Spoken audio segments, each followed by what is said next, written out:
Okay, everybody, we're back. Next video, long division notes. You should have completed the other assignment, or you should be able to complete that assignment now. And we're going to do about long division. So long division assumes that you remember how to do long division the way where you divide something into something, not with some of that new core stuff. So let's take a look. First thing we're going to do is do long division on numbers, so that way when we get to polynomials, the steps are the same. So first thing we're going to do is we're going to set this up so that it's written out in that division format. So this is the divisor, no, this is the dividend, right? So here, let's write it on top. So the number outside is called the divisor. The number inside is called the dividend. And then the answer that we get is called the quotient. Right? So that's what we're going to look for. So when I call them by the weird names, you'll know what I'm talking about. But let's go ahead and set this first problem up. So we're going to say that this is really 3 into 176. And if you remember, right, 3 goes into 1. Well, it doesn't. So we're going to move over and use the tens. 3 goes into 17. Well, 5 times. 3 times 5 is 15. So 15 is close to 17. So we're going to put a 5 here on top above the 7 to show that 5 times 3 is what we're doing. And then we're going to get 15. Well, let me use my colors. Right? Oops, I don't want to use color there. Hold on. So we're going to say, we're going to put 15. 5 times 3 is 15. And then what happens, right? If you remember, we subtract. So this is what I'm going to use the color for. So I'm going to show you that we subtract. We never put that, but that's what's happening. 17 minus 15 is 2. And sure enough, that was the closest because 3 does not go into 2. But can 3 come into 26? So the next step is always to bring that next number down. Does 3 go into 26? Well, not evenly. But 3 can go into 26. Let's see, 3 times 7 is 21, 3 times 8 is 24, 3 times 9 is 27, which is too much. So 3 times 8. So 8 times 3 is 24, right? We're going to subtract, and we get, let's make that a red 2. And then our remainder then is going to be 26 minus 24 is 2. And if you remember, like in grade school, we would go R2, right, to show remainder 2. When you got to 5th grade, 6th grade, we started teaching you decimals and so forth. But that's okay right now. On the next one, I'll show you different. So now we're going to go here. I'm going to speed it up just a bit because it's the same process. So we're going to go 3 into 1706. Right? 3 does not go into 1, but 3 goes into 17. We already did this 5 times. 5 times 3 is 15. We're going to subtract that, right? 17 minus 15 is 2. We're going to bring down that 0, right? 3 goes into 20. Let's see, 6 times 3 is 18, so 6 times 3 is 18. Subtract again. 20 minus 18 is 2. Bring down that 6. 3 goes into 26. Well, it doesn't go into 26. That was the same problem here. 3 times 8 is 24. And if we subtract, we get 2.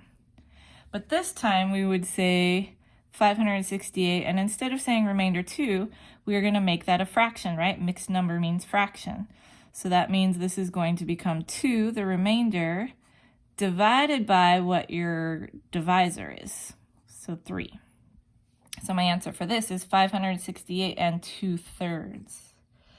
So one more, just to spice it up just a little bit. So we're going to do 14, two-digit number, into 3,612.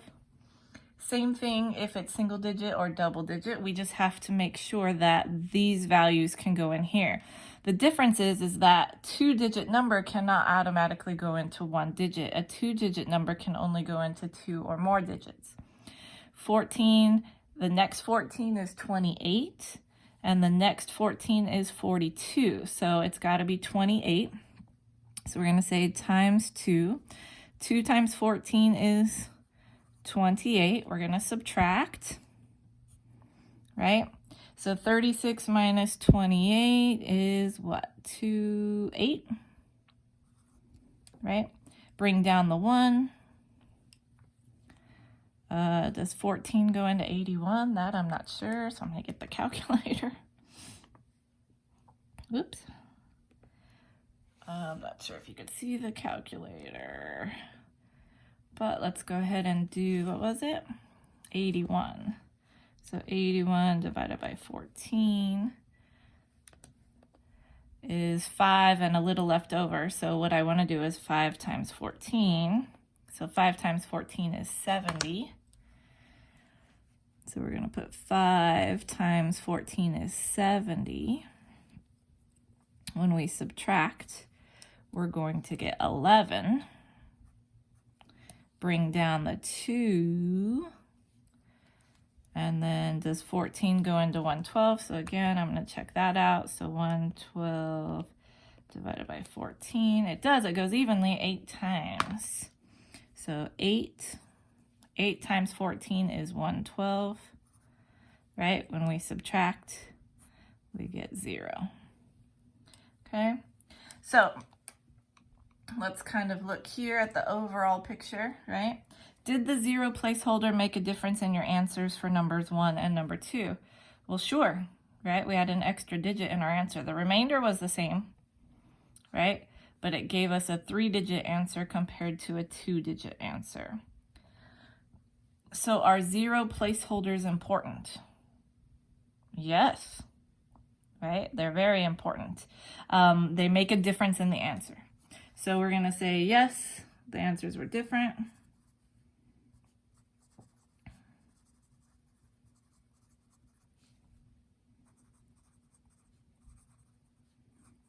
Right? And yes, placeholders are important.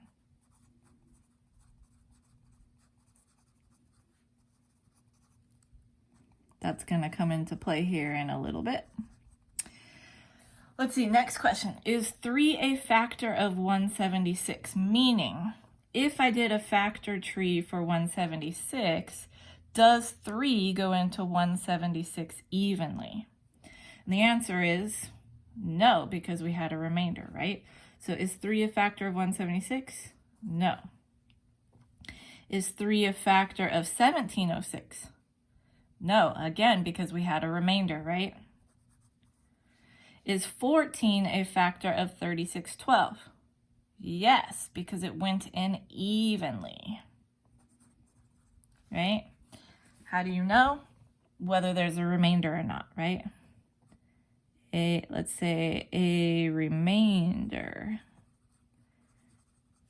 is how you can tell.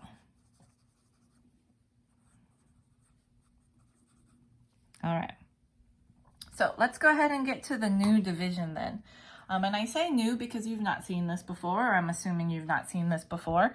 But essentially, we're going to treat it the same way we were doing the other divisions. So watch carefully the first one. It might not make a little sense. Then we'll do a second one. And then we have one more, which is the third one. Oops, I was going to go to the back, but it's actually right here. A third and a fourth one, but we'll probably let the fourth one be for you to work out. All right, so let's go ahead and try number 1. So notice they have it set up so it's already written out for us, right? So notice the outside is the divisor. The inside is the dividend, which is the bigger polynomial. Also notice that it's in standard form, so it has to be in standard form, right?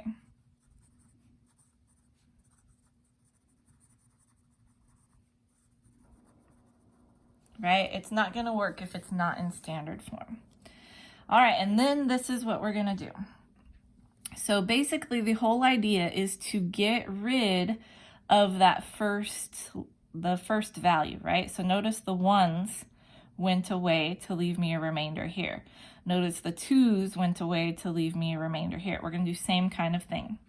So x, just looking at x times what is 2x cubed? Well, I have to multiply by 2, and I have to multiply by x squared, right? So remember, the number that I'm putting here is what gets multiplied to this. So I'm going to go ahead and write that out on the side. So I'm going to say, actually, let me use this color. So I'm going to say 2x squared times x minus 7 is what's happening, right? That's the step that we're going to do.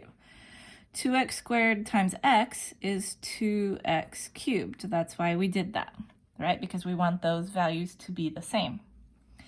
2x squared times negative 7 is negative 14x squared, right? And so just like we did up here, the next step is to subtract. But remember, we have to subtract everything. Sorry, my space got a little messed up because I wrote that there. But we have to subtract everything, which means we're going to subtract 2x cubed, and we're going to subtract, right, 14x squared, which is going to make this a positive, right? I'm not going to mark it dark, but that's what's going to happen. So notice 2x cubed minus 2x cubed, gone. That's what we want.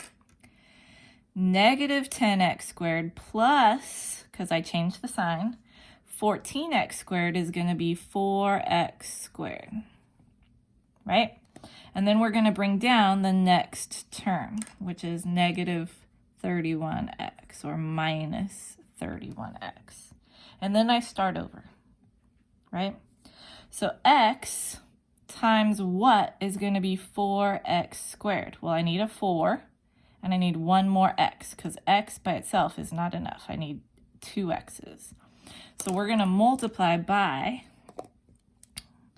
right, 4. So plus, because I need it to be positive, 4, and I need an x, right? So we're going to say 4x times x minus 7, because that's what I need to multiply 4x times x minus 7 in order to get my values here. So 4x times x is 4x squared. 4x times negative 7 is going to be negative 28x. And then again, just like before, I'm going to subtract everything, right? But when I subtract everything, I'm subtracting this and I'm subtracting this. So again, minus minus is going to make this a plus. 4x squared minus 4x squared, 0. Negative 31 and positive 28 is going to be negative 3.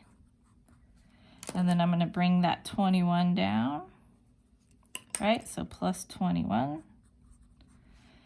And then I start over, right? So x times what is negative 3x? Well, I already have an x, so all I need is negative 3. So notice negative 3.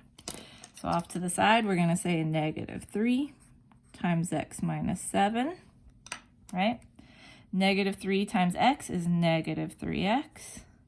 Negative 3 times negative 7 is going to be positive 21, right? Remember, I'm subtracting everything. What happens when we subtract everything, right? This, I'm going to distribute that minus sign towards everything. Minus minus becomes plus, and the plus becomes a minus. And so if you look carefully, negative 3x, positive 3x, 0. Positive 21, negative 21, also 0, leaving me no remainder. So does this divide evenly? Yes, right? So again, maybe it didn't make sense yet, but it will make sense towards the end. Let's go ahead and keep going. Pause anytime where you have to slow down, of course. But let's go ahead and write the answers here. So my dividend, if you look up top, remember that dividend is the number inside. So that's your 2x cubed minus 10x squared minus 31x. Oops, I'm sorry. I meant to zoom out. There we go.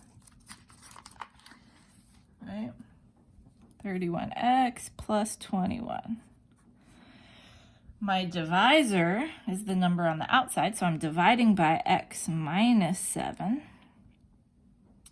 My answer, my quotient, is the 2x squared plus 4x minus 3. There's no remainder on this one. And so my answer is 2x squared plus 4x minus 3. And we're done. All right, you ready to try another one? Let's do it. So let me zoom again so you can see a little bit. So same steps, right? We're going to follow same steps. This time we have to write it out. So we're going to say x plus 3 is going into, leave myself some space for the answer there.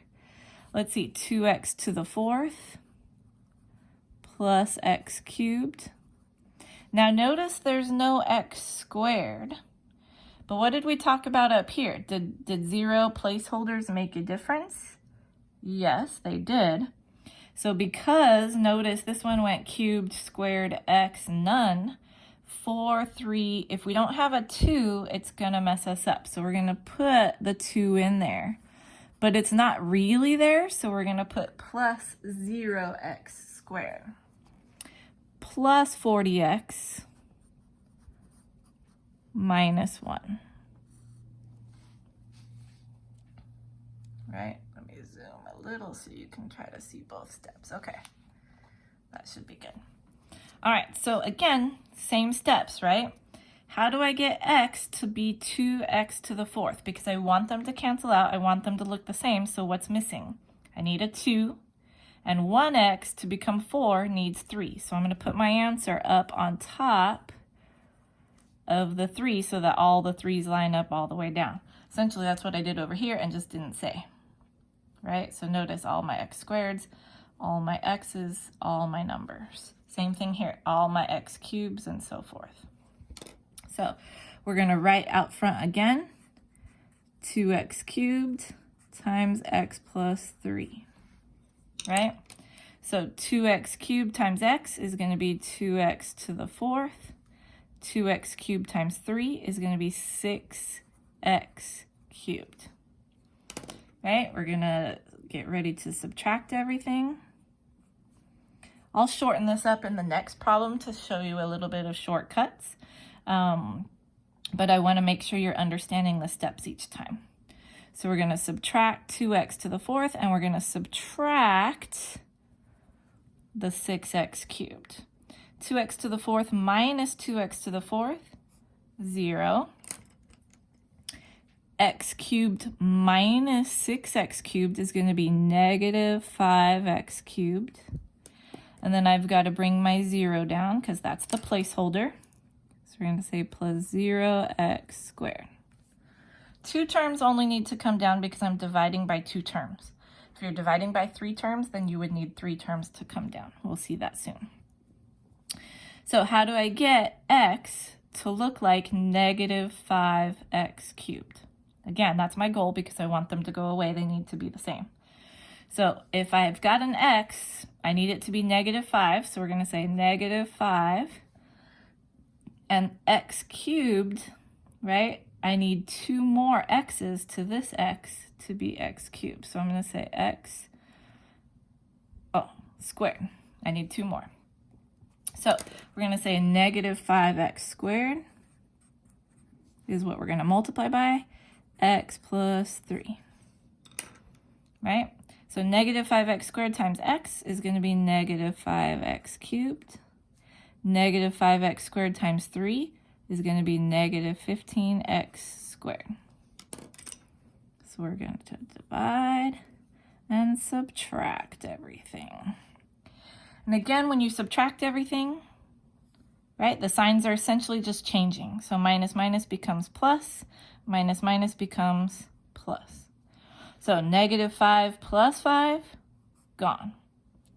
0x squared plus 15x squared is going to be 15x squared.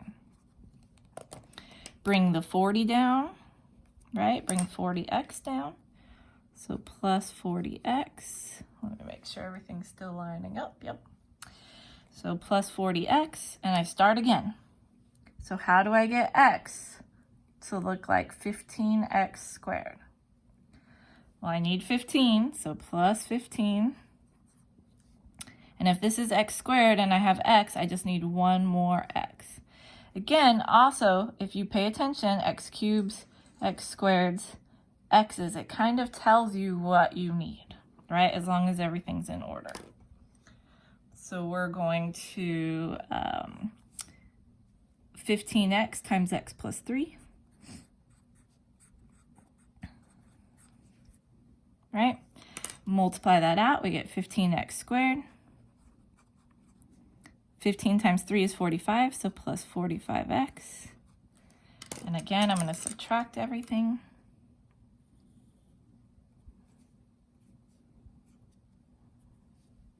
Right, so minus 15 minus 45.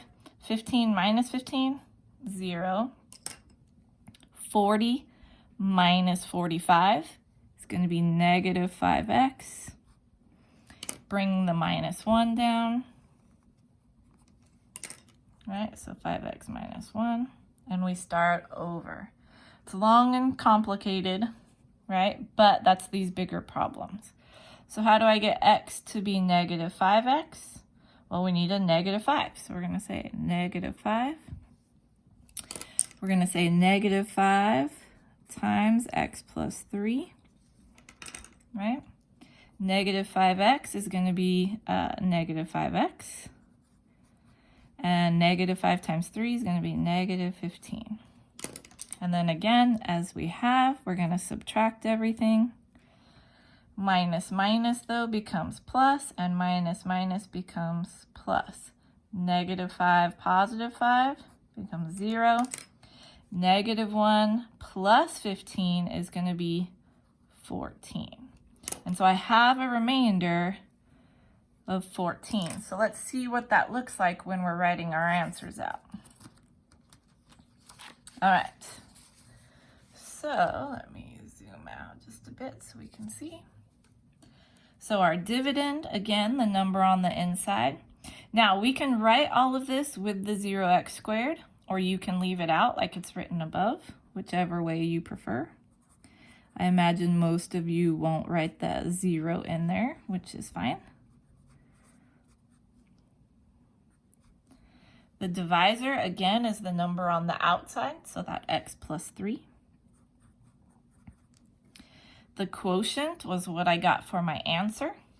So we get 2x cubed minus 5x squared plus 15x minus 5. We had a remainder this time of positive 14.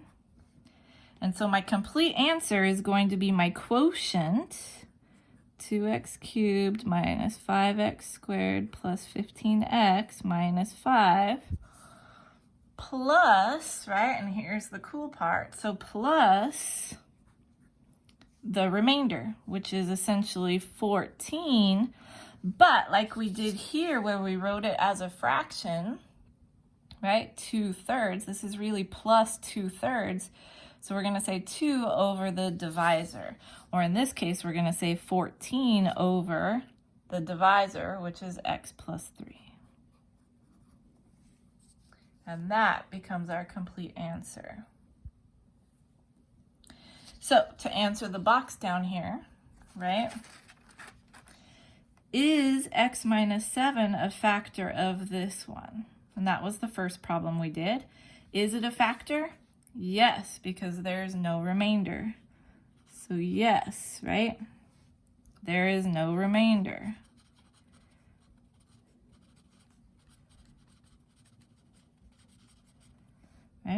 is x plus 3 a factor of this one, right? Of this polynomial? And the answer here is no, because there was a remainder, right?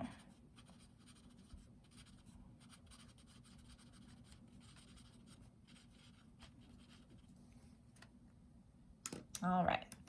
So that's page 1 of long division. It's kind of a long video, so I think what I'm going to do is go ahead and stop this video, and we'll continue the back page in a second video. So I will see you all shortly.